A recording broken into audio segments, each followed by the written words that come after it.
This show is brought to you by Safety FM. What's up, peeps? Welcome back to Rebranding Safety. Have you ever wondered, are we as good as what we say we are when it comes to safety? That's what I'm going to talk about in today's episode. Let's jump into the intro and we'll tell you some more about it. Let's go. The problem in safety isn't deviation, it's complexity. Health and safety has gone mad. Health and safety is trying to unpick having gone mad in the past. There's no one solution and one problem. The problem is that we are looking for one solution. Does the structure of the team allow them to flourish? Feel safe enough to be uncomfortable. The environment defines our behaviours. People aren't the problem, they're the solution. Rebranding Safety, crushing the stereotype. Brought to you by Risk Fluent. What's up, people? Welcome back to Rebranding Safety. Rebranding Safety is a YouTube channel and podcast doing exactly what it says on the tin. So if you're new here, hit subscribe, hit the bell and all of those magical algorithm buttons. My name's James MacPherson. I'm your host for today's episode. I'm also the MD of the consulting company that sits behind Rebranding Safety called Risk Fluent Limited. So have you ever wondered, are we as good as what we say we are? I mean, I've mentioned this a lot on the podcast. We're nowhere near as good as what we think we are. But my argument has always been, we're still killing people. Every single year we're killing people and no one seems to be that bothered about it. No one seems to be really pushing anything. No one seems to be really doing anything. We just seem to be bickering and not actually having any impact on the annual rates that come out every year that has plateaued for the last decade. And then that's just fatality rates, right? If we were to push that to one side and look at the health rates and look at construction dust, if we were to look at occupational cancers, occupational asthmas, we were to look at mental health and stress, these figures are scary, people. They are scary. And that's always been my argument, right? We're nowhere near as good as what we think we are. We seem to be just have this cognitive dissonance when we look at the HSE annual certificates, right? But there's this guy on LinkedIn that is just everywhere, like in comments being like, what about this, and plows loads of certificates in, and he pretty much says we're not as good as what we think we are, but we're worse. And it's got a statement that basically says the HSE stats are nowhere near reality. So we had to get him on, we had to talk about this. So today we're going to talk about how he came to that realization, kind of what that felt like and where he gets his information from. We'll talk about that as well. And then hopefully in the future, we're going to get, I won't say what campaign it is because we'll talk about it in the episode, but we're going to try and get somebody from that organisation that collects that data to come on and talk about the podcast so we can find out a little bit more about that as well. But today's guest is a guy, if you're on LinkedIn, that you will know his name. His name is Vincent Butler. Let's jump into the episode and talk to Vincent. Right. Vince, welcome to the podcast, mate. Oh, thanks, James. Thanks for inviting me on. That's all right. I thought there was a bit of a delay there then, but I'm hoping my internet's going to hold out. How are you? Are you good today? You're all good? Let me just check. Well, generally yes, but I've got some issues going on with a bit of mechanical problem in my right knee. I'm going to hospital to have it replaced with a half a new knee on the 27th of September up in Oxford. Right. So that'll keep me off the road and keep me from my pastimes for a few months. Yeah. But once it's done, I think that should set me off for the rest of my life. And we'll get back to my golf and doing some active things and having a good time. Nice. When I worked in packaging, one of our customers made the I don't know, titanium bits that went on knee. Oh wow! So we had to like keep all of the products like clinically clean. It was a yeah. We shouldn't have really took that contract on. We were not it was kind of food safe level standards. Okay, that's pretty good. Mm-hmm. Yeah, we weren't really capable of doing that though. Yeah. We were just rag them and tag them kind of packaging company. Yeah. Well, if I get one of those replacement knees, James, I'd be pretty comfortable. It'd be a good one. No, it's the packaging I'd worry about, not the product. Do you want to introduce yourself, Vince? In case I don't know who you are. So I'm a County Durham person, born and brought up there on the East Durham coast. I went into the coal industry with the National Coal Board at age 16, straight out of school on one of the mining craft apprenticeship schemes. Did 20 years of deep mining out under the North Sea, about a half mile down, 3, 4, 5 miles out under the sea. 16 of those 20 years I worked actually at the coalface, doing all the machine work and coalface work. And then I became a shot firer, then a deputy, then an overman. And then I moved into safety in the coal mines in around 1990.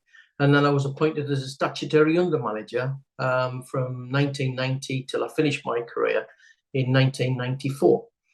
So it's fairly unusual to come all the way through the ranks into a reasonably senior management position from an apprentice boy starting at 16.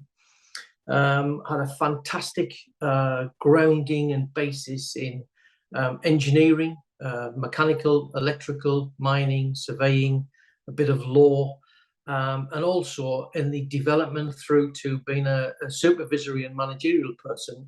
The management training activity, what the National Coal Board and British Coal did, was exceptionally good. So that wonderful grounding and broad base of skills, abilities, and activities and techniques in work and management. Then, when all the coal mines closed in the early to mid 90s, British Coal paid for me, and I decided to go into safety as a second career in my mid 30s. I went off and I'd already done the NEBOSH certificate in around 1991 or 2. And then in 1994, I went off and did the NEBOSH diploma. I did the whole lot in one sitting. British Coal paid for all that, so I'm a lucky guy. I kind of had 6 months out of work still being paid. That gave me to study full time and get stuck into that. And I was one of the few who kind of passed through that process at NEBOSH diploma level at the time. And British Coal found me the job opportunity to come to work with Southern Electric Contracting. So I moved my family from the Durham area around Sunderland and Tyne and Wear down into Reading, and I've been here since 1994. So I've done 20 years with Scottish and Southern Energy, their contracting division and their main business, in construction, in utilities, in the military, on railways. I mean, a fantastic broad range. But just think about if an organisation needs electricity, we probably need to send electricians there, so that that breadth of anything and everything came in.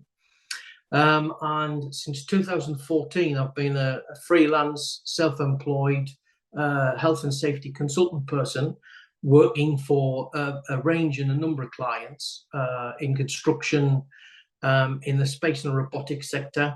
And I've just started to work with another client back into high voltage electricity utility type of work. I was up in London on Friday, doing a site visit to help plan a piece of work to put some high voltage cables in right outside Pentonville Prison.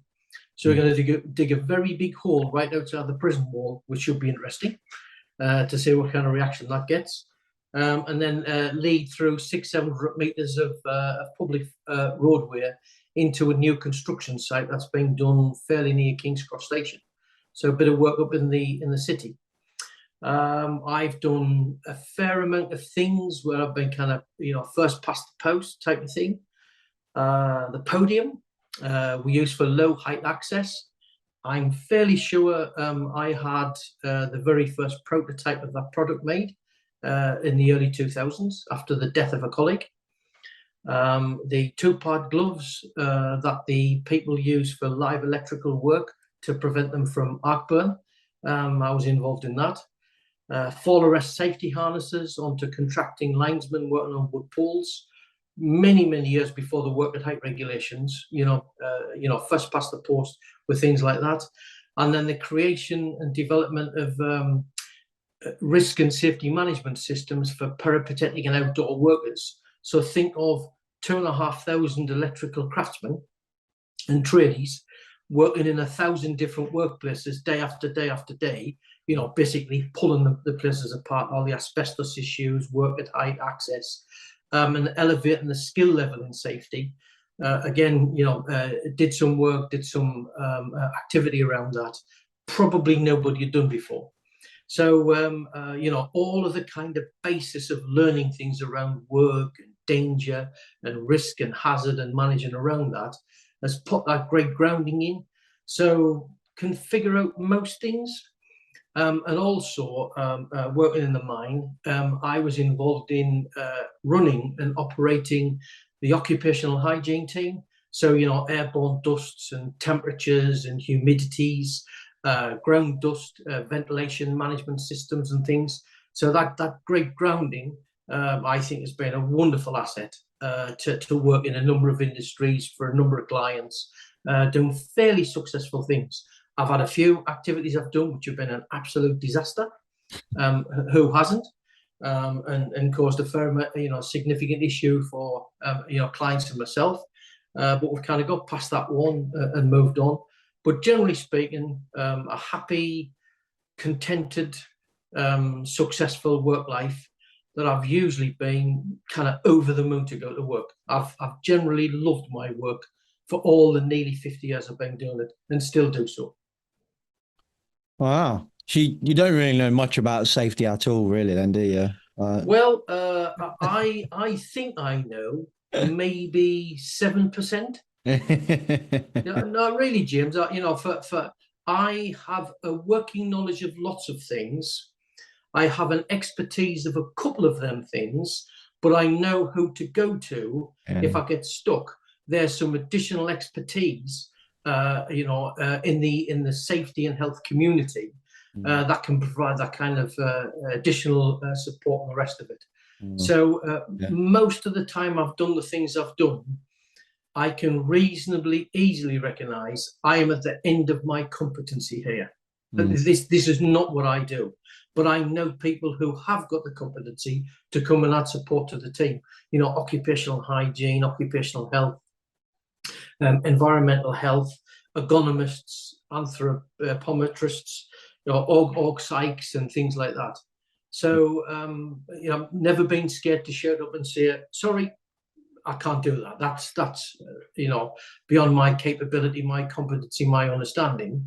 And can we suggest that we could get some further help here? And that was one of the good things about working in the mining industry.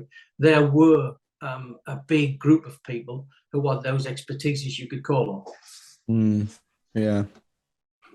So you popped into my world, I suppose, via LinkedIn predominantly. But actually the first time was back in my, I don't know, let's just say back a couple of years ago, where I was on the EHS Future Leaders steering committee before it came a whatever it is now, which is not a steering committee in my opinion. But and we had a lovely little group on really trying to push EHS a little bit further than we were. A lot. I wouldn't say all of us on the group, but definitely there's a couple that I talked to a lot that were a bit disenfranchised by EHS and so on. So we joined this. Well, a lot of people were saying, "Oh, you should go," and we went on. And anyway, long story short, it was mid-COVID, so we didn't really have the impact that we wanted to. It was with EHS, so we didn't really have the impact that we wanted to. And then we did a digital conference. Yeah, and I attended that. Yeah, and you came to that, and your comments were like really in depth and quite challenging to the profession, to EHS, and to go through. So I kind of connected with you off the back of that, and just kept an eye really on what you're doing. And then that just seemed to pop up everywhere. You're constantly, in a way, Vince, it was kind of like you were desperately trying to kind of hold us account and maybe tell us that we're not as good as we think we are. Yes, that's a reasonable summary, James. Yeah, a reasonable summary. So where does that come from, Vince? That kind of need. I think my whole life, James. There always has to be the one person that's got a bit of bravery and a bit of knowledge that like kind of tugs at the sleeve of the bosses and the owners and the chiefs and say, you've got all these wonderful stories and all these wonderful things, but what about that over there? Yeah, and that's always been, I don't know why I'm like that. And I've done things around helping other people, I think, in almost all my living memory. So I've done charitable types of things from being a boy, from being a schoolboy, 11 years of age. Yeah. You know, I've done St John Ambulance. We did elite first aid at work. You know, dealt with many things. I've been a trade union person for all 48 years of my working life, and still am. You know, an enthusiastic and passionate trade union person. I've got to see as well, through most of my career, it's actually been quite destructive. So I probably should have been more senior than I was, particularly in the energy industry. You know, I'll live with that. I've still done okay. I'm still, you know, reasonably well off in the big scheme of things. However, you know, when the chief executive officer gets you by your jacket lapels, yes, and puts you up against the wall and say you need to keep quiet, are you in the right place or are you in the wrong place? Yes. And it's been quite uncomfortable, but yes, the evidence-based facts are something here isn't right, and nobody's asking, nobody's pointing, nobody's saying, and I've always done something like that. So I ain't going to change now, and I'll keep pointing things out. And you know, when I finish full-time work, it gives you a bit of time to actually try to read and learn and educate and ask and question, you know, why are things the way they are? So I hook on to maybe 8 or 10 economists, you know, who are suggesting why the world is the way it is. Maybe 3 or 4 kind of contemporary philosophers, you know, who've written copious amounts of books, all evidence-based facts, all good information, and the rest of it. And then the things that you thought were happening, there's the evidence to kind of back up what you thought. Yeah. And when you're working, you know, on a busy person, and you know, getting into kind of senior management positions, you're putting your 50, 60, 70 hours a week in and running around the country and the rest of it, you ain't got the time to swallow and take in and understand and work your way through these kind of things. And the world's not a very pleasant place for most of the people on it, James. And the hazards campaign is one bit of information. I think I came across them in a union conference, probably in the 1990s. Oh, right, wow. I mean, I could be mistaken there. I'm flicking back. We went to a university somewhere on a campus in the summertime, and the safety conference was delivered in a different style to anything I'd ever been to before. And I'm pretty sure it was the hazards campaign people, but didn't particularly appreciate the significance of what they were trying to tell us at the time, even though I'm a trade union person, a trade union safety rep, and various things like that. And we kind of lead on to the last few years, and there's a person who's senior. I don't know whether Hilda Palmer is the leading person in hazards campaign. She's certainly kind of one of the leading lights and the public-facing person.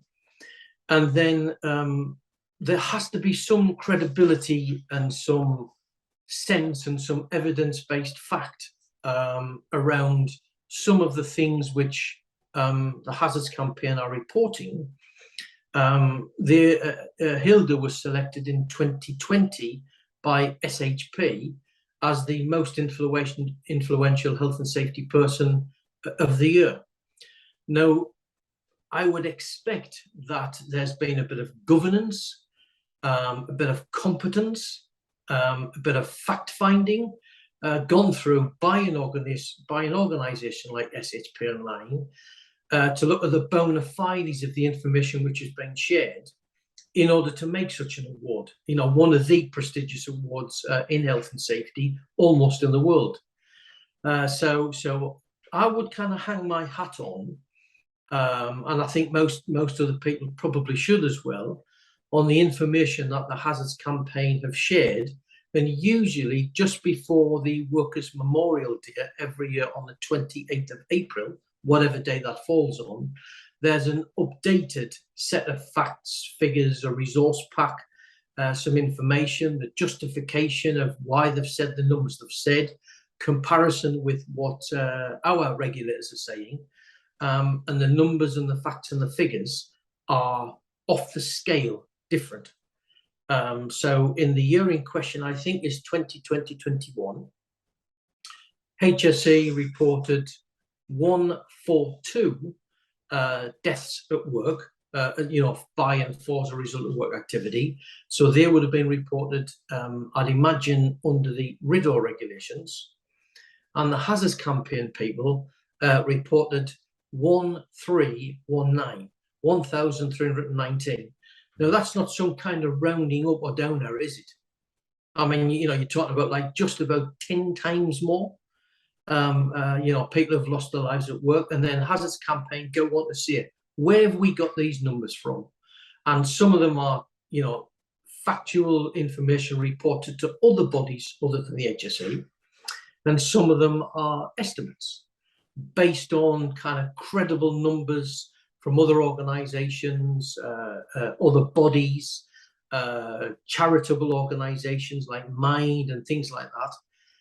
And then you start to look into these things and find the same types of numbers, give or take 4 or 5%, are being reported from organizations at different ends of the spectrum with different levels of agendas, and the same types of numbers and credibility of those numbers and the evidence behind those numbers are the same.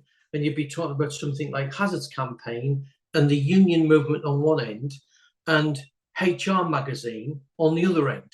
Yeah. Yeah. And the numbers broadly for suicide, attributable or caused by the effects of something to do with work. Yeah. Hazards Campaign report 599 people, which is quite an exact number. And I think it's the HR Magazine was reporting around 650. So broadly, the numbers are about the same. So if they were wrong by 20% up or down, or 30% up or down, the issue would be is something is very, very wrong. Mm. The point would be is when you start to make the point about there's something very, very wrong, and then you perhaps state where the information came from, then the argument from a counter person would be, oh, well, they're only estimates. Mm. Yeah, but there's some credibility, a bit of research, asking some questions, proving things, and a bit of governance have gone on. So when something is released to the rest of the world, you would hope that the organizations releasing it have done a bit of governance and a bit of research and a bit of checking, and they can cover off those awkward questions. And that's why I think this information is trustworthy, is credible, and we should be taking a lot more notice of it than we are. And to put this, I mean, just as you were talking, I thought I'd better get the latest update up, and we can just kind of put into context the sheer difference. And I'll link this in the show notes for people. But the whole story, work-related injury, illness, and deaths, March 2022 update. Estimates say that the work kills 169 people. Get this, a day in Britain. Yeah. Which we estimate the HSE records less than that a year. Yeah. which is just phenomenal. Yeah, yeah. 7 people killed per hour. The UN ILO estimates worldwide work kills more than war every year. Worldwide work kills minimum of 2.9 million people every year. And this is actually one of my favorite quotes. Juka Takala, I hope I'm saying that right, of the ILO, said, if terrorism took such a toll, just imagine what would be said and done. Yeah. And do you know what gets me on this whole thing, Vince, right?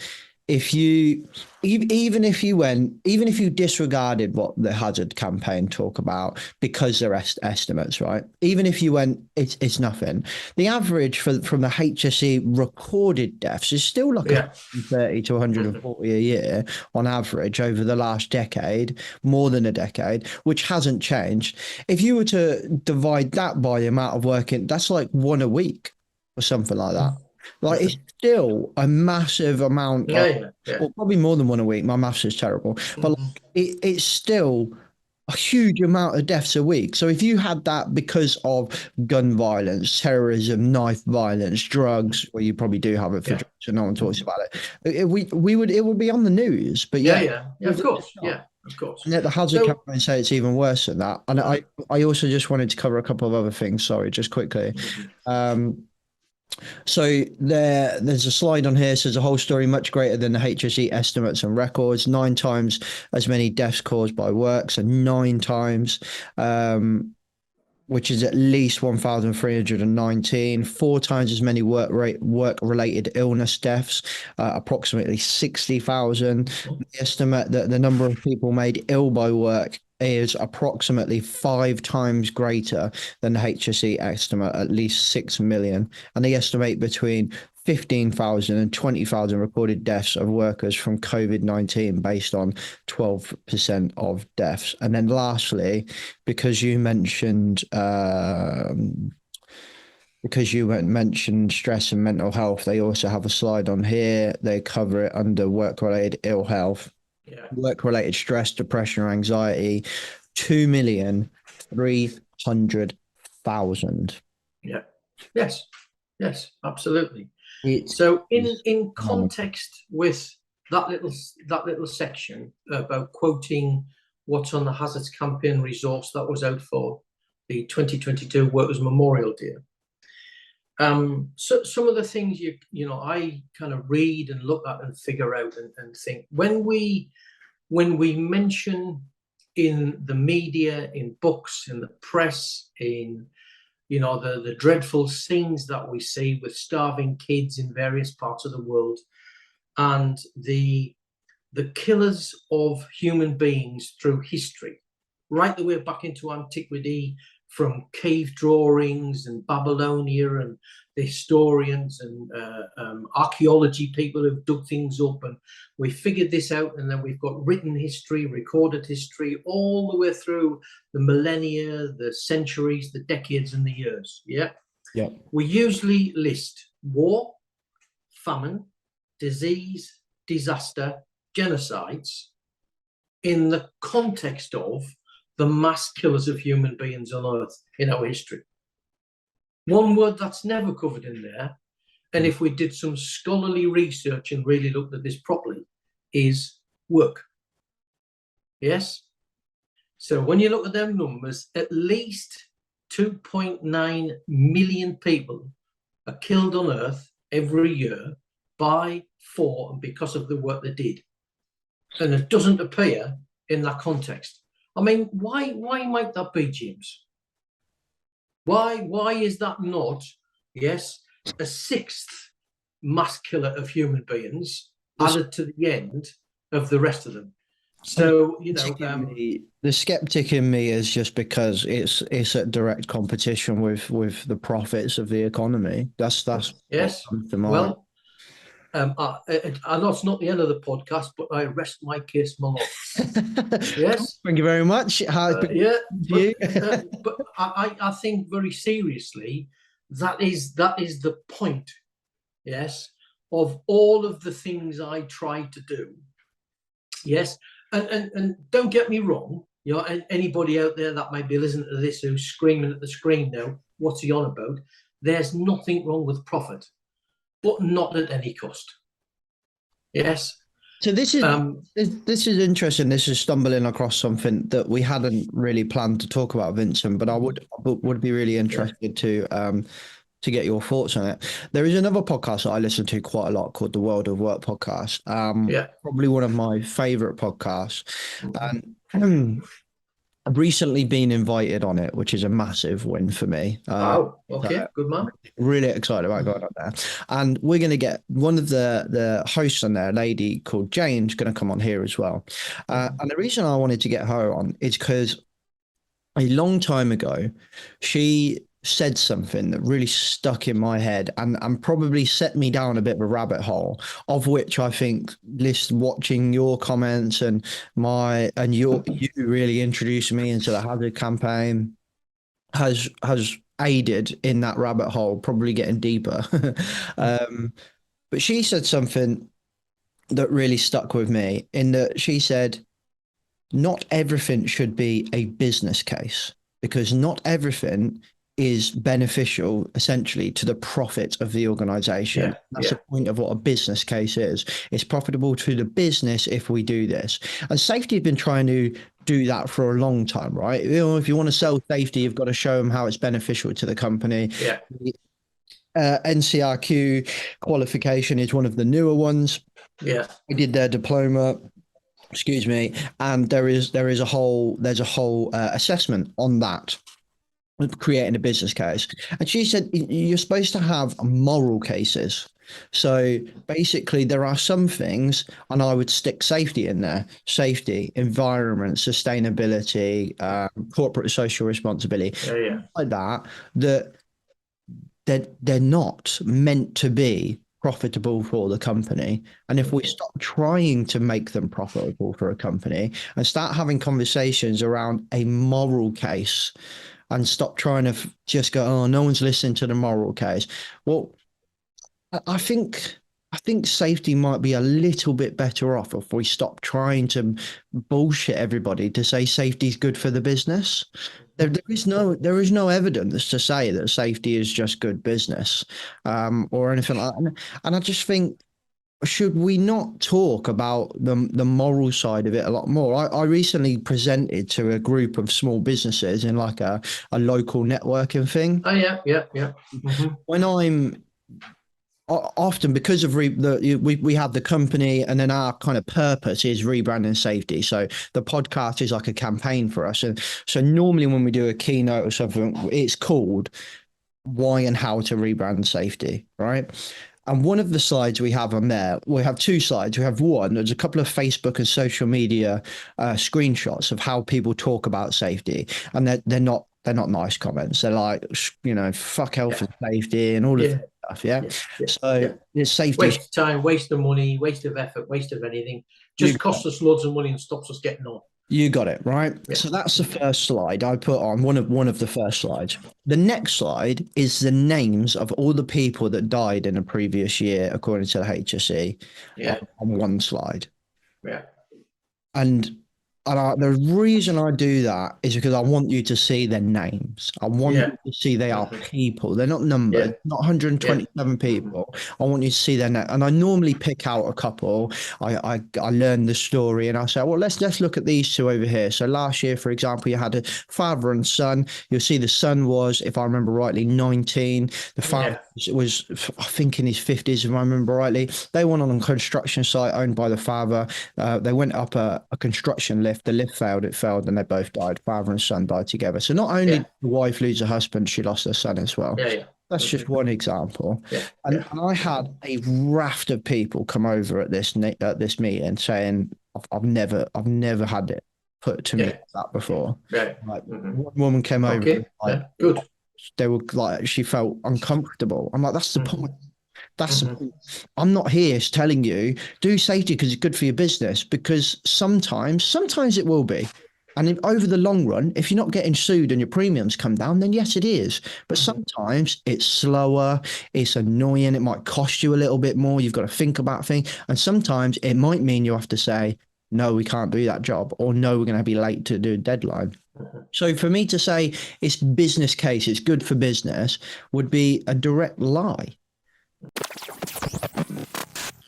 Elon Musk said in an interview on the Joe Rogan podcast that everybody thinks that AI is going to replace the shop floor worker, when actually he thinks it'll more likely to replace the decision makers in a business, like the managers or the board members, for example. Riskfluent and PROTEX AI don't actually think that's the case, though. We think that AI is exactly what safety managers and senior leaders need to help take our organisations to the next evolution. We think that whilst we're doing what we do, AI can get cracking, gathering data, spotting trends and finding all those hidden bits of data that we can't see, and we can use that then to inform us to make better decisions. If this is something you're interested in, then you totally need to keep an eye out on what PROTEX AI are doing. At the moment, they're running a webinar series, and the first webinar in that series is called AI versus the EHS Manager. If you want to find out more information or sign up to that webinar, then you should go to their website, which is in the description below. That was a very big question. Yeah. Ultimately, I'd be interested on your opinion on how safety has for so long tried to align ourselves with being solely for the benefit of the company. Yeah.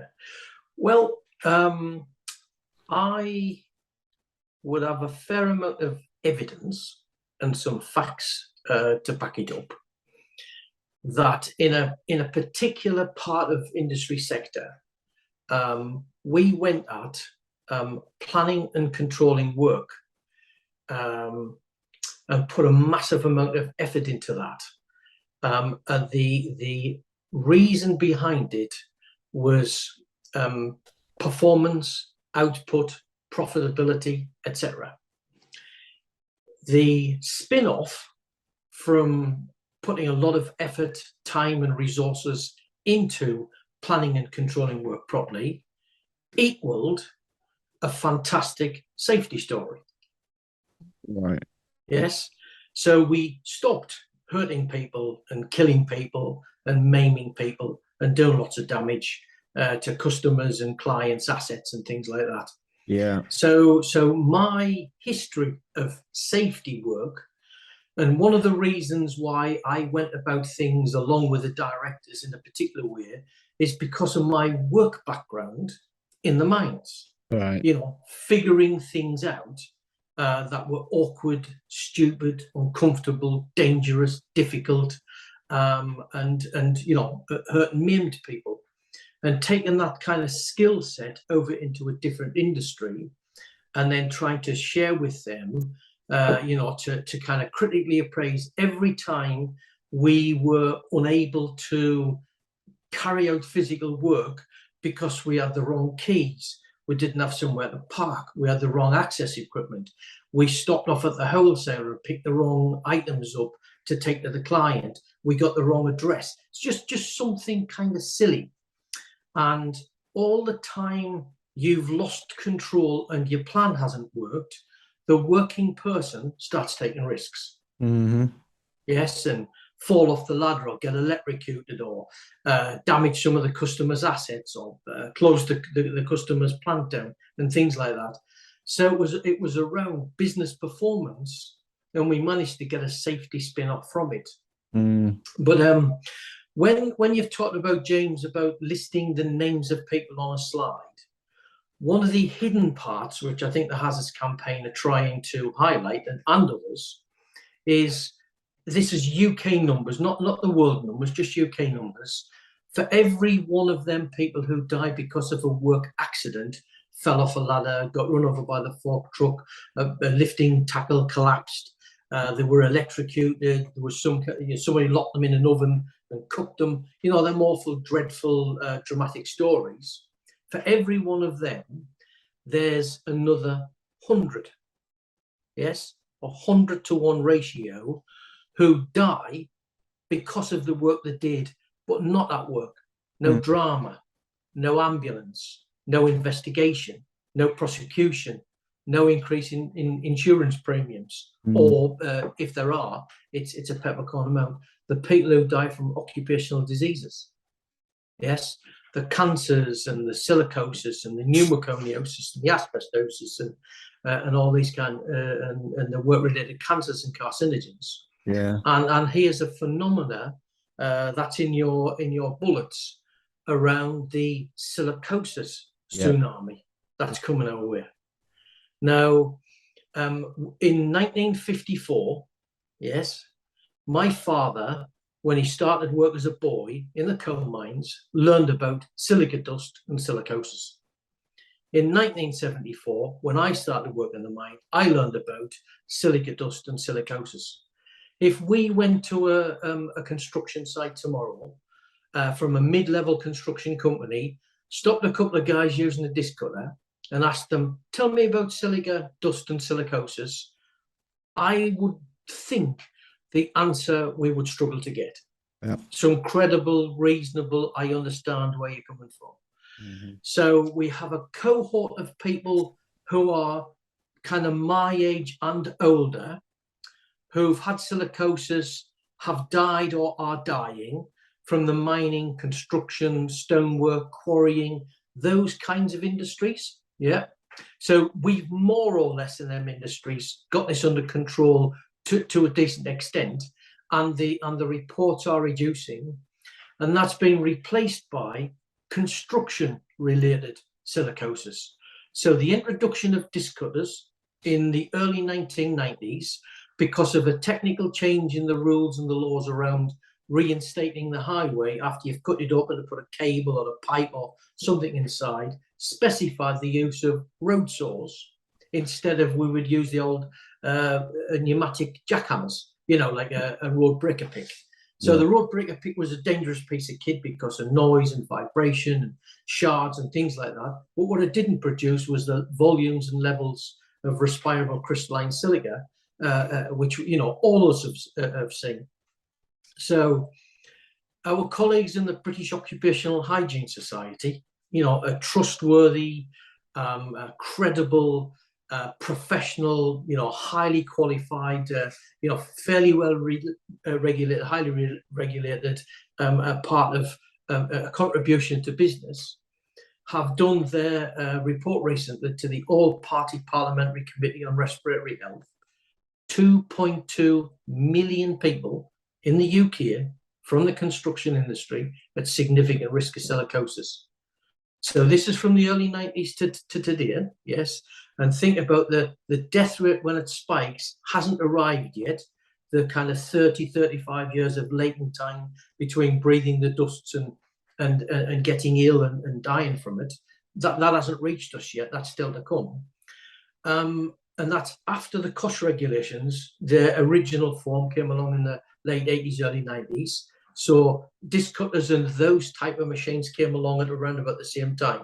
Mm-hmm. How have we managed this, James? How could this possibly have happened?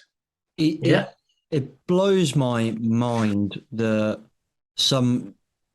how so. I mean, you're throwing out dates there where I'm either a kid or wasn't even born, and yet when silicosis, water crystalline silica, was kind of coming into my knowledge, it was kind of communicated, I wouldn't say overtly, but definitely kind of covertly communicated, kind of like a new risk. Like new risk. We didn't know about crystalline silica before now. This is brand new information. Yeah. Well, you know, again, I rest my case. And here's the point. We've known about this for at least 100 years. Yeah. From science as it was at the time. I've seen some resource pop in to my LinkedIn feed. Some kind of little black and white video clip from 1938, right, about silicosis, an American production. Really? So in the people who are interested in this field, let me try. There's a wealth of information, and the British Occupational Hygiene Society, our colleagues in BOHS who do all of the asbestos qualifications and things, you know, the P401 through P405 and things like that, their origins was the National Coal Board. I think it's the same with the Institute of Occupational Medicine, IOM. Again, that was National Coal Board people way back in the day. So the reason I get so passionate and upset, genuinely upset about this kind of thing, is there's going to be a tsunami of people who are going to die dreadful, awful, indescribable deaths, and we've sat and let it happen. So when I make the points I make, are we as good as we think we are? Where were all of us from the 90s onwards saying, excuse me, boss, this ain't right? Yeah. And the reason why this kind of perked my particular interest was, I think, around 2015 at the Thames Valley IOS branch. Right. We had colleagues from JSP, one of the great manufacturers of safety kit in the UK, came along and demonstrated the Fred the Head demonstrator. I don't know if you've ever seen it. So they've got a headpiece inside a kind of a glass cube about 1 meter by 1 meter, and they have like a cylinder sits underneath the headpiece, which depicts the human lung with a highly polished glass. So they put a mask onto the headpiece, they apply some smoke into the cube which the headpiece sits in, and they draw the plunger, which is depicting breathing in. And if the mask isn't fitting properly, then the lungs fill with smoke. It's a wonderful, wonderful piece of kit. Wow. That was demonstrated, and the idea behind it would be is the right kind of press to test respiratory protective equipment. And one of the main selling points was around silicosis. So I'm sitting there thinking, I did this in 1974. Yes, the slides. Okay, so we had them on probably one of the overhead projector type of things on a handout in 1974. I'm an old man now, Jim. So it was the same, and I'm thinking, I've seen this, one of these Voudagier moments you get in your life. So I'm kind of, excuse me, this isn't new. This is getting on for 50 years old now. Yeah. And of course, the leverage for people to buy RPE, is now the new thing on the block. And we've known about this for a century. Yes. James, I went to 5 exhibitions circa 2016 through to 2019. Yeah. And I stopped by maybe 28 to 30 exhibition and trade stands. Right. That specifically dealt with either the manufacturers or suppliers or wholesalers or retailers of respiratory protective equipment. Yeah.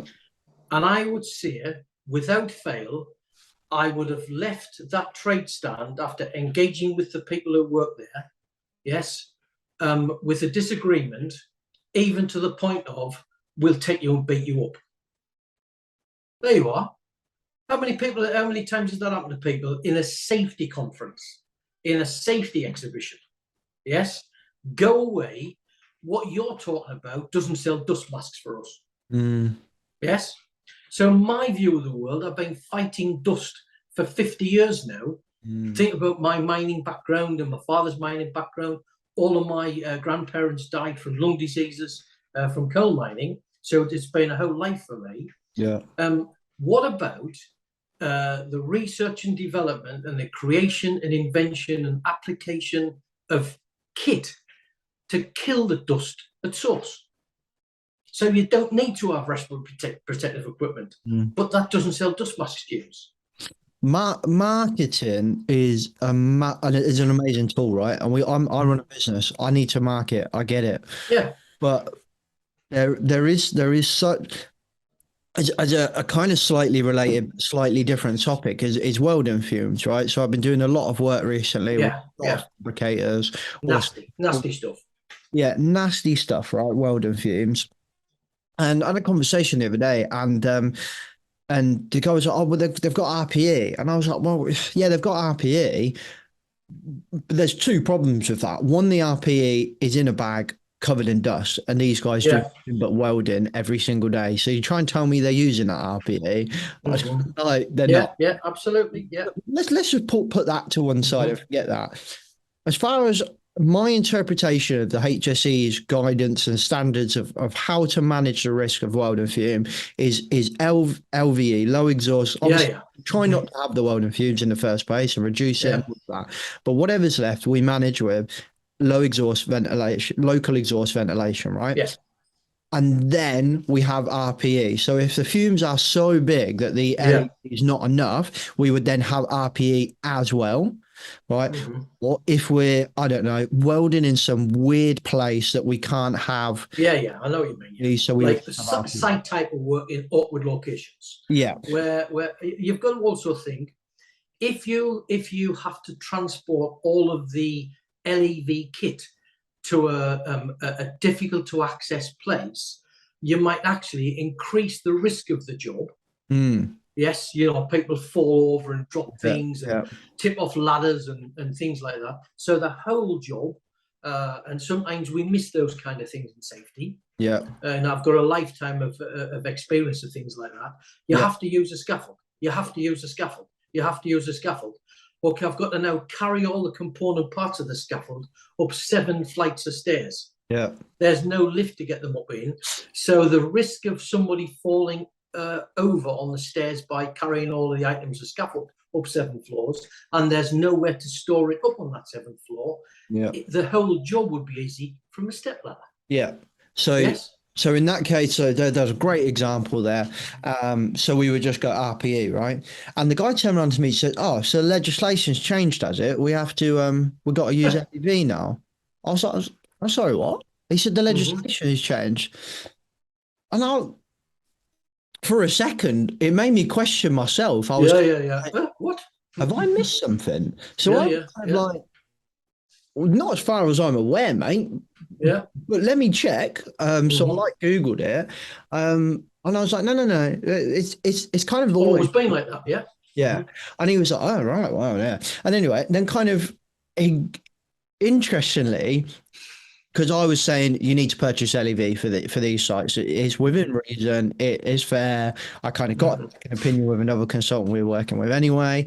I just to triple check that I wasn't losing my mind. Yeah, all good. Right, let's get it.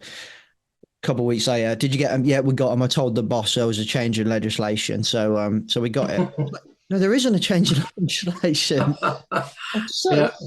But like, still now, I mean, just and the attitude towards it as well. It's just like, "Oh, what are you doing? Oh, are you working this weekend?" Yeah, I'm working this weekend. "What are you doing?" "Oh, we're just gonna weld some new panels on the top of this this building up." Okay, cool.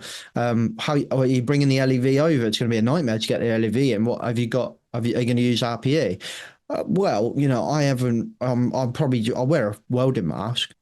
What? Yeah, but with respiratory protection one. Yeah. No, I've got. It will just kind of go straight up. It will go past me. I'm not going to breathe it in. And I was just like, wow, fucking hell. Yeah.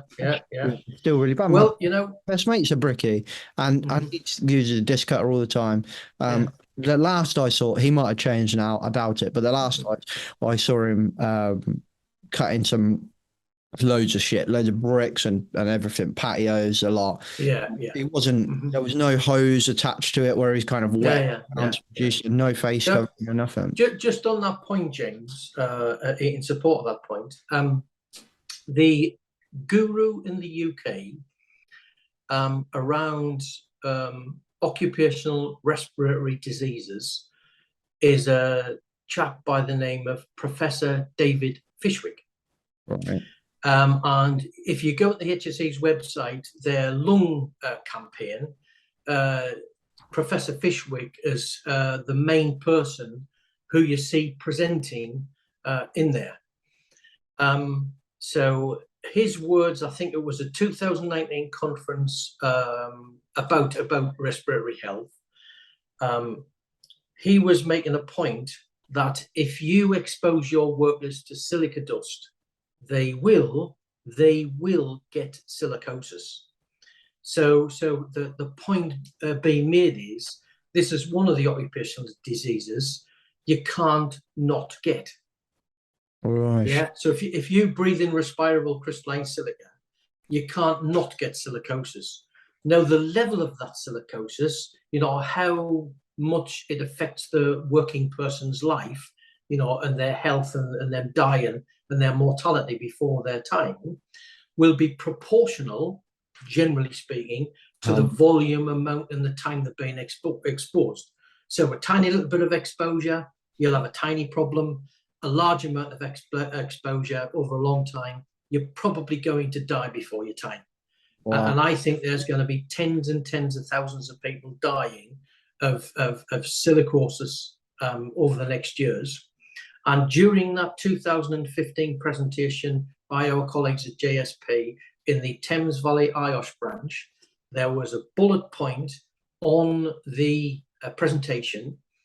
The HSE estimate is we could have as many as 10 times more people dying of silicosis than have died of all asbestos diseases combined. Shit. And I mean, it just blew my mind. And I'm thinking, that can't be right. It just can't be. And I actually wrote to them, and they gave me the name of the HSE person who said that. And Professor Fishwick is saying something of a similar nature. Yes? It's Fishwick. Yes, Fishwick. David Fishwick. Yeah. Professor So he is the HSE's guru for occupational respiratory diseases, and he is an NHS doctor treating people who he's got in his hospitals with occupational lung diseases. So he works, I don't know whether it's 50-50, 60-40 or something, but he's working for both organisations using his expertise on this information. Now, after those presentations, and again, the JS people came back and said the same kind of things in 2019, I put together a montage of all the information I'd gathered and collected and sent it to BBC Panorama. Yes, because somebody needs to get this out there. Now, one of the things I hope is going to happen here, James, is what I'm trying to say, probably badly, is completely and utterly wrong. I hope that. And I look like a bit of an idiot at the end of it. I really hope I'm completely and utterly wrong. Because if I am wrong, then what we're looking at isn't going to happen. Mm. And what is going to happen probably is indescribably bad. James, it's 2022. We put men on the moon in 1969. How are we here? How did this happen? Yeah. Yes.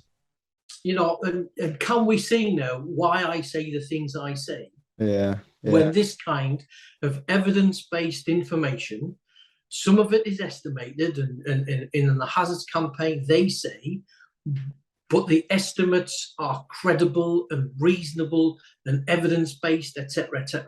Yes, we are not in a good place, and we in Britain are supposed to be the best in the world at this. Yeah. Yeah.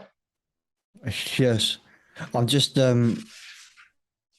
getting Professor Fishwick stuff ready to link for everybody. I've also got your video, which is Stop Silicosis 1938 by the US Department of Labour. Yeah, something like that. Yeah. So what might be helpful as well, James, is I find that montage of information I put together to send on to BBC Panorama. Yeah, somebody somewhere has got to tell this story to Britain about what's coming. And again, I hope I'm wrong, and I hope the reason why Panorama didn't get back to me or answer or suggest anything would be their researchers have found out he's wrong. Yeah. But I don't think I am. From what my lifetime of experience has been. But we're not in a comfortable place, and that that's on top of all the other different kinds of chemicals and dusts and things which are going on. I think one of the other interesting things as well you alluded to earlier, James, is you being a young guy, and I'm an old man now. I started working in 1974, around about the same time as the Health and Safety at Work Act was introduced. And all that legislation has come through, the six-pack and work at height regs and the COSH regs and lead at work and ionizing radiations and work at all them things have come along all the way through my lifetime, and you see them, the reasons why they've been brought in and they've been introduced, and are they effective, are they not effective, and things like that. So at the end of it, that history, that life lived, those lived experiences and things, gives, I hope, me a little bit of credibility to say the things I say the way I say them, and try and highlight them. And the kind of difficulty would be is articulating. So the reduction in the level of deaths, we'll have all seen the graphs, from the 60s, 70s and 80s, up in the tens of thousands of people died. Yeah. And then it's kind of gradually reduced down and down and down. And for the last kind of 8, 10, 12 years, we've plateaued. Sometimes it's 160, sometimes it's 120, sometimes it's 150, sometimes. So that kind of thing is just bubbling along the bottom. And Professor Dom Cooper, he often, says things when there's another dreadful accident comes along. So from my view of the world, coming from where I've come from, before this legislation all came in, one of the main reasons why we've stopped killing so many people is not because of the Health and Safety at Work Act and not because of the Health and Safety Executive. It's because the industries that traditionally killed all the people have gone. We've gone, yeah. Yes. So it's not that we're particularly better at safety. I mean, we are better at safety. There is no doubt about that, generally speaking. But the industries, the mining industry, quarrying, the shipbuilding industry, steel making, those kind of big, heavy industry types of things. And of course, lots of people who are dying now of occupational diseases work in those industries. So once all of the older people who work there have died and they've gone, guys my age and slightly older, the next cohort of people who are suffering dreadful is modern day legislation. So they've been protected by the legislation that came in the late 80s and the 90s.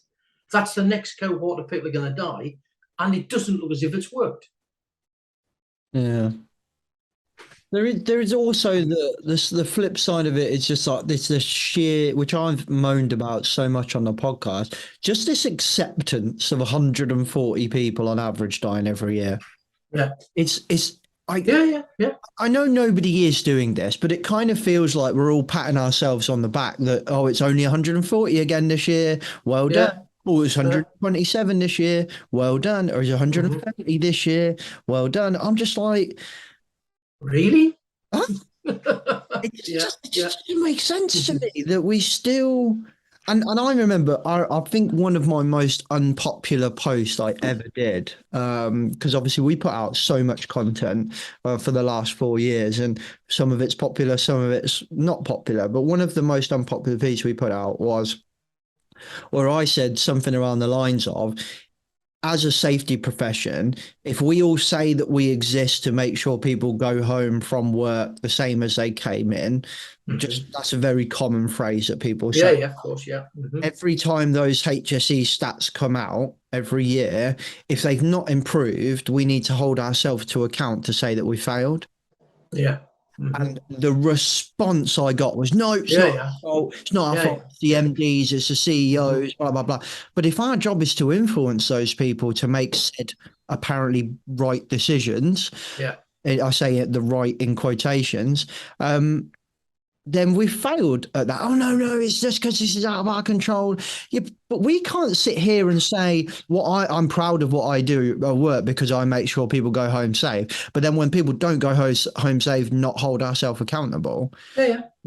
And I don't get it. So I want to, I know we put out, maybe IOSH put out some magazines, RSM put out some magazines, and there is stuff going on behind the scenes, but like, it's been over a decade, mate. Like, I've been in safety over a decade. Yeah. And those stats have never changed. Over a decade, they have never changed. And I've never once in that decade gone, Now that's something I see from one of the big professional bodies or one of the Yeah. big charities or one that I think is genuinely going to make a difference. Not one. Not one.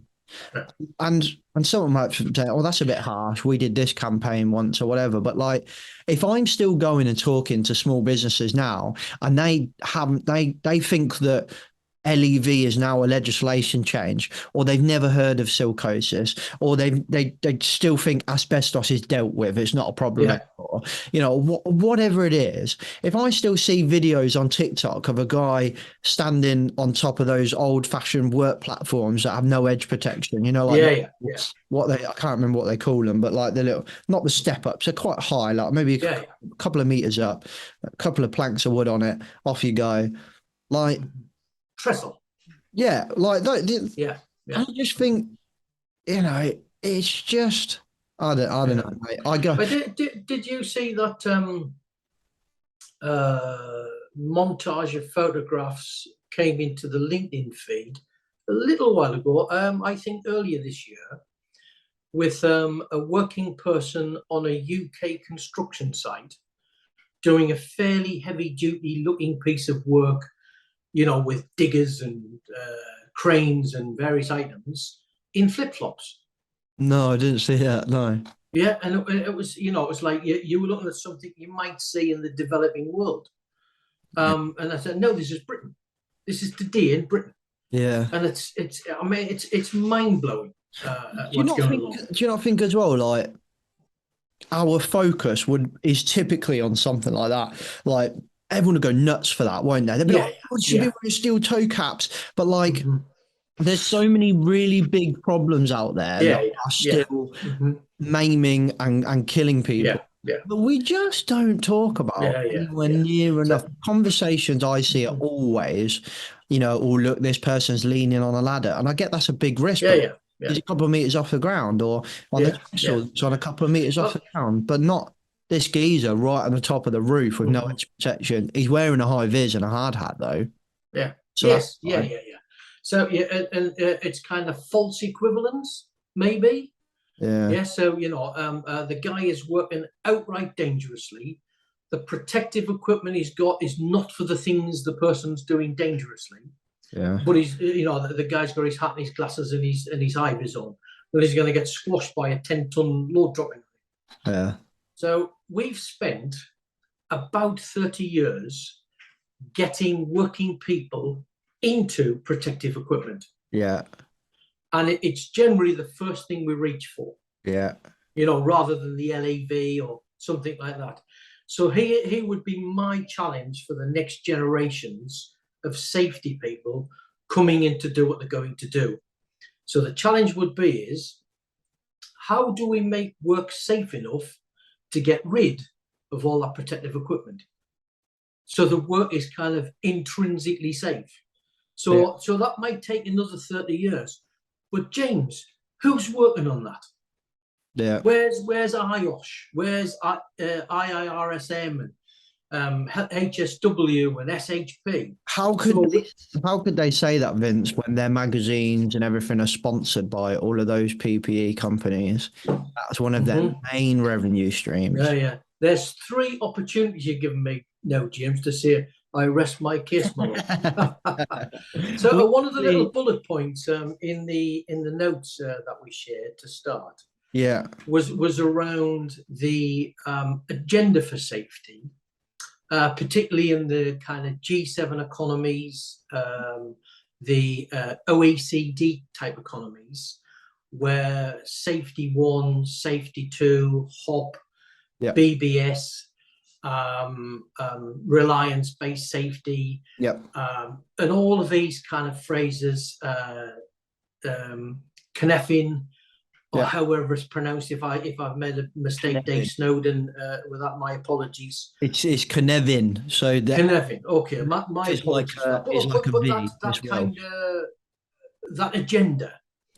Where the most senior people, the leaders, the policymakers, the influencers around the world of safety, have all got their little kind of arguments and systems and things going. in the kind of things I'm trying to articulate about the global workforce, those kind of initiatives, HOP and Safety 2 and Reliance and these kind of things, get to maybe 2, 3, 4% of the global workforce, if we're lucky. Yeah. And the rest of them, I don't think an unreasonable characterization for most of the working people in the global workforce is attritional survival. Yes? So there's a phrase, you know, and look at the numbers, World Hazards Campaign and the International Labour Organization, and these type of people are putting out, you know, every year, at least 2.9 million people killed by and because of work. Yes? In the global workforce. Yeah. This information isn't getting there.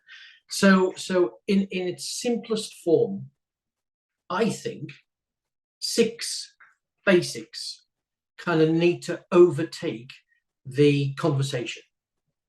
Yes?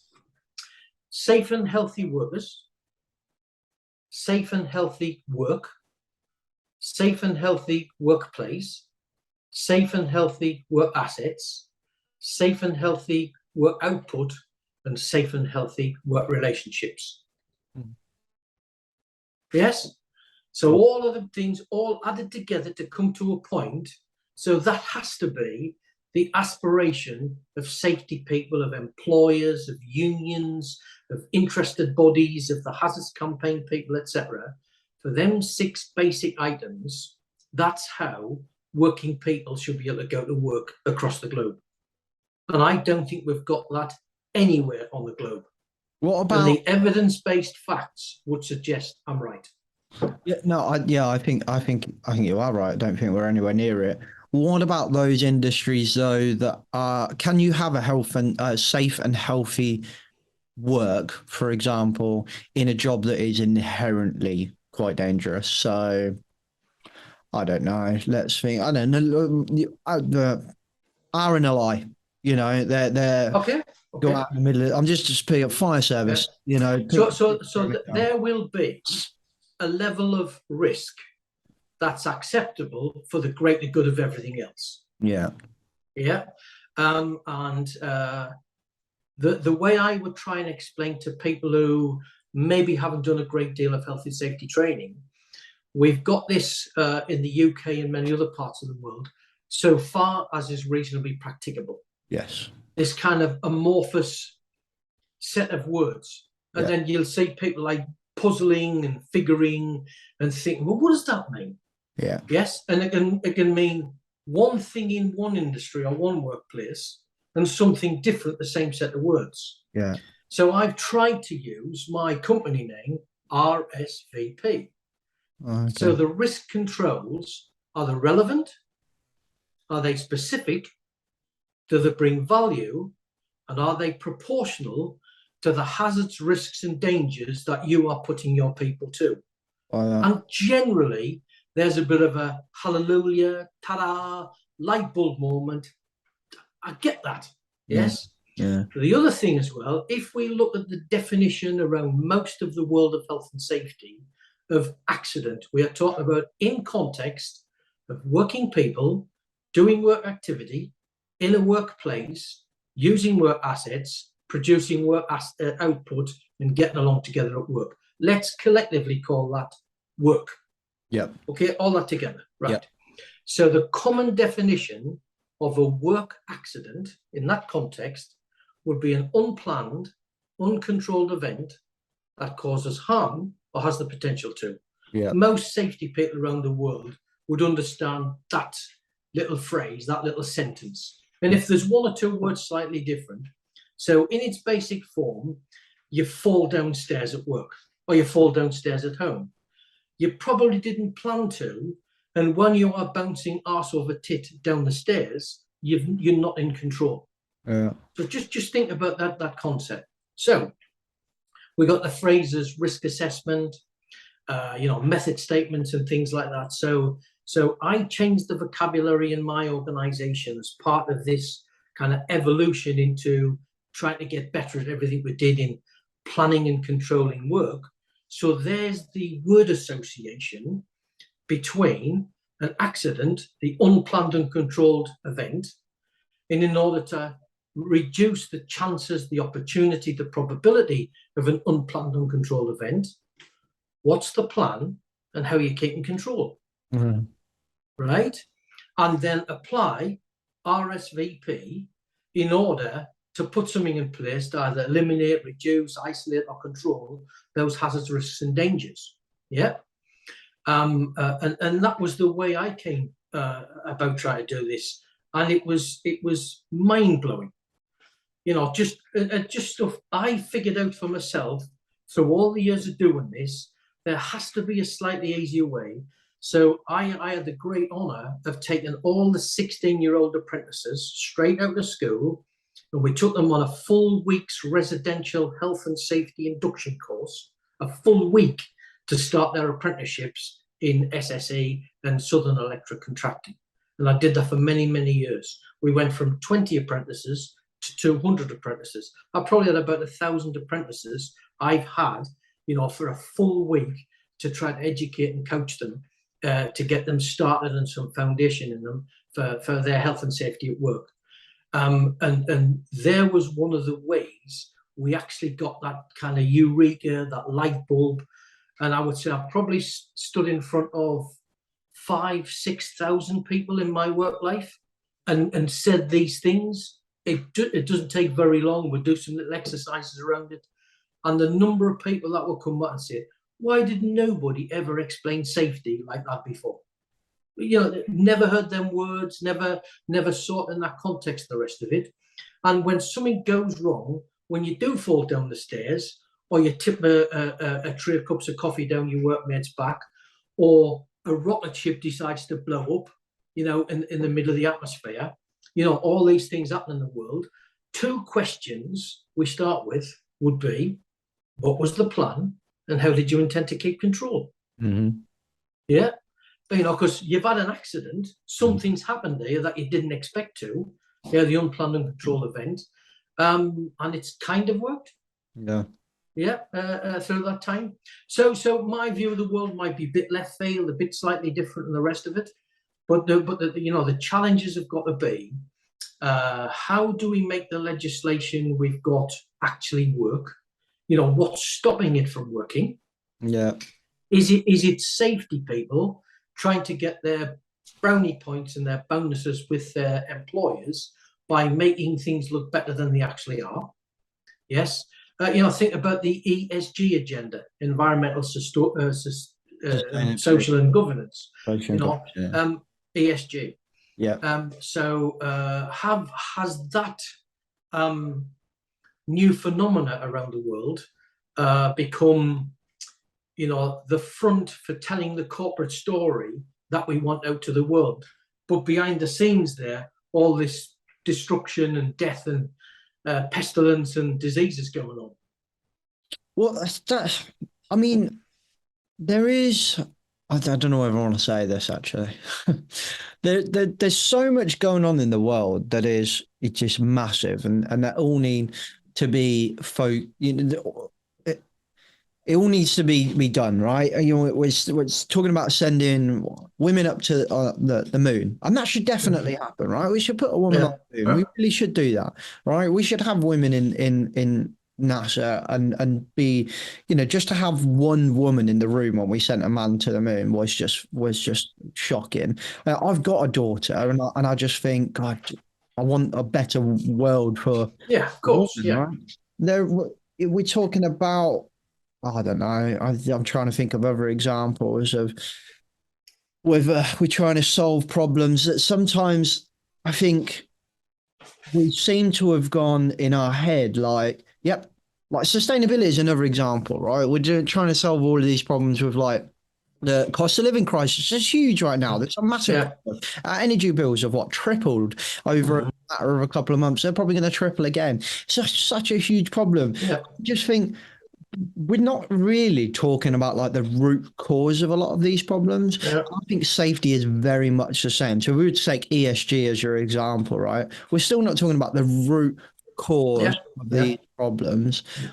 And for me, it's just because the economy is not designed Well, I'm saying it out loud, James. It's profit at any cost runs the world. Yeah. So, and I would go so far as to say, and again, there might be people scream, and it causes a wealth of kind of negative comments here. The volume of people, the numbers of people who are killed, injured, disabled, maimed, poisoned, victimized, exploited in the global workforce, it has to be obscenely profitable to harm working people. It has to be. Yeah. The fiduciary duty, and the governance of the board of directors of most of the corporations and businesses in the world is the delivery of return and profit to the owners, the beneficial owners, the shareholders of the organization, and they are usually remunerated as a result of that profit performance. Yeah. Yeah. And quite simply, if it costs less to care than kill, people will be looked after. If it costs less to kill than care, I'm sorry, you're going to die. Yeah. I don't think it's any more complicated than that. And you by the fact so many people are dying as a result of the work they've done, according to the facts and the information, the rest of it, it has to be obscenely profitable to kill people at work across the world. And you can use, again, the diversity case to back that up in the fact that, the majority, last I was told from the research done by Lorenzo Vicente, I think his name is, if I remember rightly, all medicines are tested on men, not women, because women's bodies are too kind of active with the menstrual cycle and stuff too much, whereas men's bodies are and our states are biochemical states are quite stable, whereas women are not with the menstrual cycle. So we don't test on women because it's not profitable to test on women because it would take too long, and actually no drug is likely to pass because the results would be too. Oh, I wasn't aware of any of that. Yeah. Yeah. Where most PPE doesn't fit the female body, so you have. Of course, I am aware of that. Yeah. That where you have stab vests that a lot of women are known to take off, bulletproof vests as well, but to take off the plate in the front because it hurts so much. Yeah, of course, yeah. So it would cost too much money for us to mold a bulletproof vest to the shape of a female body.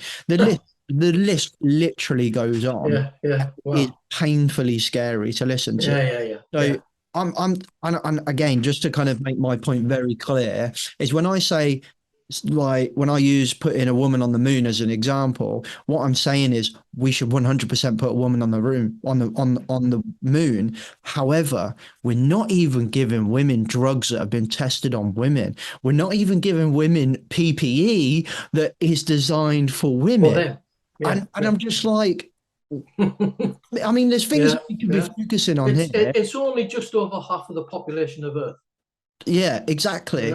And I'm just like, we're not even like fair, safe, and healthy in our normal, everyday work that we do all the time.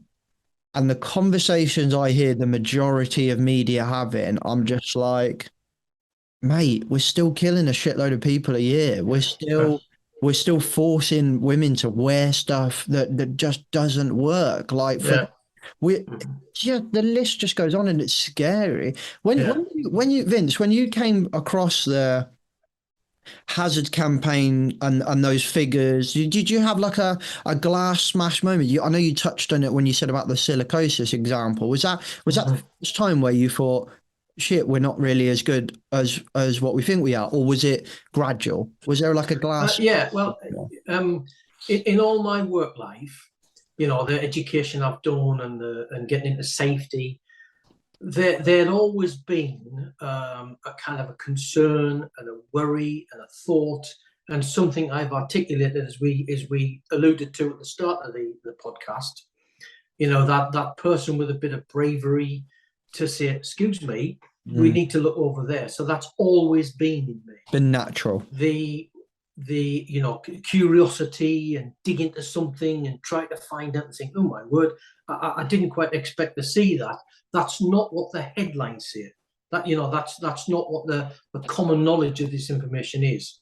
When you get down to the hazards campaign, for me it was like, well, I suspect these kind of things, but then it puts into kind of stark contrast. So here's some evidence-based fact and some credible and reasonable level of estimates, done by credible, reasonable people, with knowledge of the subject, is presented to you, and it's, worse than what I thought, and there's the evidence I've been looking for. Yeah. So in looking at like why is the world the way it is? Yeah.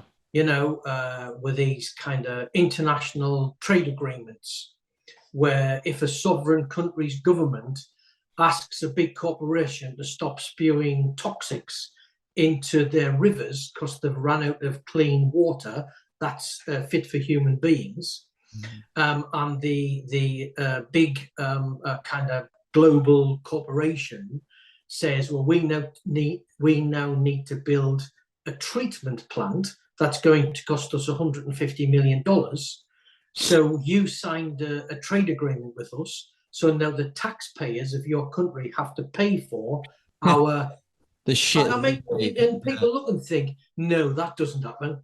Well, James, yes, it does. Yes, Ecuador and all the stuff what happened around the Amazon, with the oil spills and things, and you have to clean this up. Well, I think as well, people think it's places like it's the third world parts. No. Whereas you can go watch a documentary on Flint. I think it's Flint City in America. In Michigan. Was just just Google Flint City, people. It's mid USA. No, it's not. Yeah, Flint is mid USA. You just think it is. If you, the more you get into this, the more you start to think it is profit over people, 100%. Well, I'm all for profit. I run a company myself. I want to make profit, 100%. Yeah, of course. Yeah. But I don't want to. Somebody asked me the other day, like, Jane, like, kind of what's your desire for the company? And I was like, don't get me wrong, I want Riskfluent to be huge and I want to be unbelievably successful. I come from a very poor background and I literally fear being poor. However, I do not want to lay in my deathbed and be like, I'm rich, but be slightly questionable as to how I got there. Do you know what I mean? Like there's a and that's why I love that kind of a story that I used before with Jane from the World of Work podcast, is that some things are business case and some things are moral case. And we weigh up the two all the time. Not everything is a business case, which that's why I really love something like that. The point would be is the beneficial owners of most of the corporations in the world, if there's a balance between the business case that will turn profit and a moral case that would reduce them profits, the business case for profits will win the argument. If, however, the negative press and negative information would be so damaging to that organization's reputation, they have to do it. There's the leverage you need. But then you get an ESG person to come and tell the right story, put the right information out, cherry pick all the good stuff. Yes. And the ESG people out there, you'll be all screaming, I guess, no, that's not what we do. I think we'll find the evidence and the facts would be contrary to that. In like the ESG world, the environment world, sustainability world, you have the kind of phenomenon, I suppose, called greenwashing. Have you heard that? Yes. Yeah. So where a company says we plant 100 trees, blah blah blah. Yeah, all that good stuff. Actually, they're spewing shit. Well, actually, bad stuff. And they're spewing shit into rivers and right. This is the first time I've said this on the podcast, and I've been thinking about it a while. I think there's such a thing, and I think it happens right now in safe washing. Yes. I think that Mhm. we are safe washing in these companies that are like, we've just won, and I've worked for one of them. We've got a Mhm. ROSPA Gold Award. We've got Yeah, yeah, yeah. ISO 14,000, Mhm. 9,000, 45,000. This award, we've won ROSPA Gold Award 20 million times in the last 5 years or whatever. But actually, when I'm working in the company behind the scenes, it's a shitstorm, and we don't give a crap about people, and Yeah, and we were genuinely really yeah. seriously hurting people. And when we You do raise that you up in do the, realise, James, when this podcast goes out, we're about as popular as a fart in a spacesuit. but at Yeah. least when I can lay in my deadbed, mate, and fit. Say it the way it is, and yes, I've won, my personal work in the early 2000s. We won the Industry Sector Award in ROSPA. Yeah, Yeah, one of the top awards, and may have even been a finalist for the George Earl Trophy, right.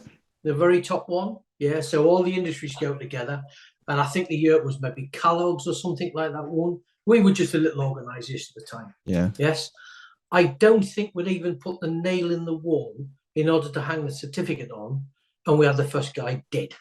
Mm. Yep. I think. And it's like, I mean, it's a stab in the heart, all the stuff you've tried and you've checked and you've double checked and you've treble checked and you've looked and looked and looked. And then somewhere around there, somebody's kind of sneaking around doing some stuff they shouldn't be. The management haven't caught up with it, or they have, and they've turned a blind eye. And a young man, aged 28, is killed at his work and leaves two kids behind under 5 years of age. Yeah. And we've got the phone on the desk of the MD, waiting for the widow to phone the husband. We had no contacts or anything like this for the person to ring and say, "Where are you?" And we had to answer the phone to say he ain't coming home. Yeah. I've done all that, James. I've picked the body parts up and the rest. And do you know what? It's a bit tiresome. Yeah. Yeah, it is a bit tiresome, and still the same arguments and still the same fights and the rest of it. And what you're doing here is wonderful. Thank you. Yeah, but really, to try to kind of highlight and get people to look, and you're going to have people push back. There might be some negative comments and the rest of it, but the facts of the matter. Yes, look at this with a kind of forensic lens. We are not very good at this. No. We are not very good at this. No. Yes. And I think your safety washing comparison with greenwashing and sports washing and reputation laundering and those phrases, what's going around the world now. Yep, I think you've hit the nail on the head. Yeah. Yeah. You heard it here first. Copyright. Yes. Mm-hmm. I need to write a book. Okay. Yeah. Good man. Mm-hmm. No, I appreciate that. Thank you very much. That's very kind of you to say. And it is you're very right. I can relate to kind of what you've said a couple of times in that this doesn't make you popular. Rebranding is, a lot of people come to me and say, "Oh, it must be awesome doing rebranding safety." I've actually struggled to get jobs, not been able to get job. Yeah. I've been asked to take the podcast down by three of the major recruiting specialists in safety recruitment agencies. Asked me to can we temporarily bring down rebranding safety and so on, and I said no. There's a reason why I was self-employed. Maybe we weren't employable. well, I'm self-employed now. I mean, I'm now in my third generation of work. Yeah. So 20 years deep mining. Yeah. Hard, grinding, physical, struggling, dangerous, horrible work that I'm suffering badly for now. Yeah. My body is broken. I've been in hospital in a couple of weeks' time that will be the 27th time I'll have been in hospital to have something fairly significant done in the last 10 years, 27 times. And it's all body parts breaking down, 16 spine operations and interventions and stuff like that, and a host of other stuff. But I enjoyed my work. Yeah. Really thoroughly enjoyed my work and got a great deal from it.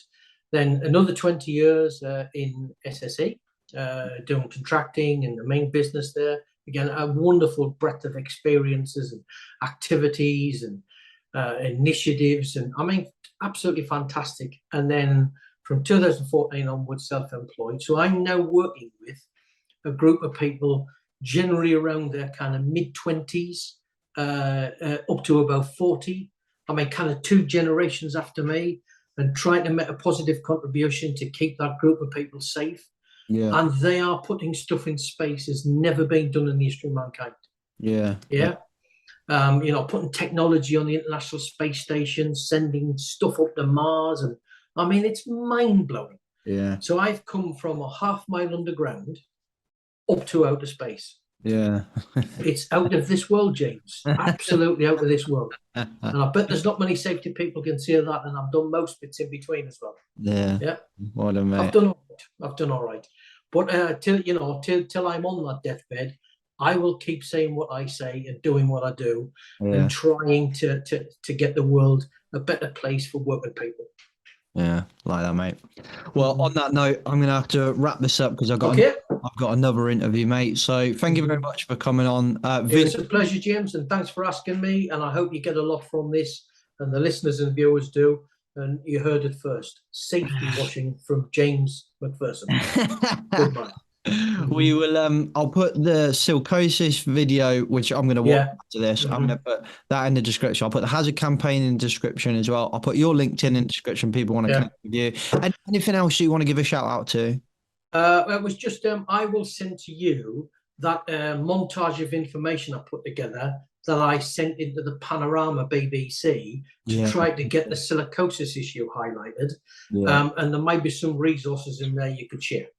Awesome. Thank you very much. Okay. We can give that to the audience. Thanks, James. You take care. Stay safe, stay healthy, stay happy. And best wishes for Risk Fluent and all you do. Thank you, mate. Okay, peeps, I hope you enjoyed that episode with Vince. If you did, try and think of one person you can share it with. Maybe it's a colleague that you think, you know what, I've been telling you for years, we need to do better. And this is why. Maybe share that. Maybe it's a boss that goes, we didn't think about this. Maybe we should start doing better. Maybe we need to be better. Maybe you can use this to help you as a kind of evidence towards the next project that you're trying to get across the line, or the budget you're trying to get approval from. Just think of one person you can share this episode with. If you enjoyed it and you're not subscribed, hit subscribe, hit follow, blah, blah, blah. If you want to help us out, Risk Fluent and Rebranding Safety, you can go and buy yourself some merch on our website, www.riskfluentltd.com. Or if you need some help with this stuff, then we are a consultancy as well, so you can go and check that out. We provide everything from technical, normal health and safety, all the way up to kind of human organization, performance, behavioral change, culture change type stuff, whatever you want to call it. If you want to find out some more, go to www.riskfluentltd.com, or you can email me, James, at riskfluentltd.com. Otherwise, I'll catch you next week. Safe. The views and opinions expressed in this podcast are those of the host and its guests and do not necessarily reflect the position of the companies. Examples of analysis discussed within this podcast are examples only based on limited and dated open source information and should not be utilised in real life as the only solution available. Assumptions made within this analysis are not reflective of the position of the companies. No part of this podcast may be reproduced, stored or transmitted in any form or by any means, mechanical, electronic or otherwise, without prior written permission from James MacPherson.